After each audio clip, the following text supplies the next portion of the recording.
It's everywhere I look, from Las Vegas to right here, under your dresser, right by your ear.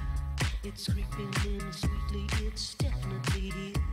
There's nothing more deadly than slow growing fear. Life was full and fruitful and you could take a real bite. The juice pouring well over your skin's delight. But the shadow it grows and takes the depth away, leaving broken down pieces to this priceless ballet.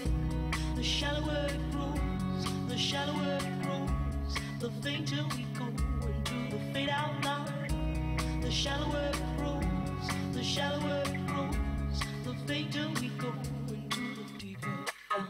If we build all those bridges to watch them thin down to dust, or blow them voluntarily out of constant trust, the clock is ticking, it's last couple of clocks, and there won't be a party with the weather in front.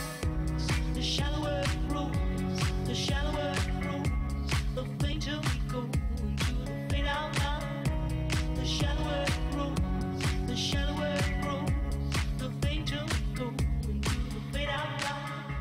A metà gara 1:08:45 per Arianna Rossi, che vira al comando in questa Serie 2 dei 200 d'orso assoluti femminili. Andiamo allora a presentare la prima serie in programma. Gaia Gandolfi, Leo Sport in 1, Elisa Bernardi, Idros in 2, Giulia Benvenuti, Bentegodi in 3, Carlotta Tassotti, Team Veneto in 4, Giorgia Pretto, Leo Sport in 5, Fiammetta Artioli, Leo Sport in 6, in 7 la pluricampionessa italiana giovanile dei 400 e 800 stile libero, Vittoria Grotto, Veneto Banca Montebelluna, Desire Viola, Piave Nuoto in 8ª corsia.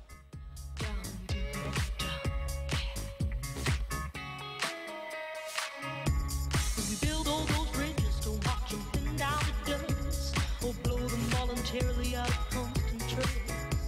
The clock is ticking, it lasts a couple of clocks, and there won't be a party with the weather in front.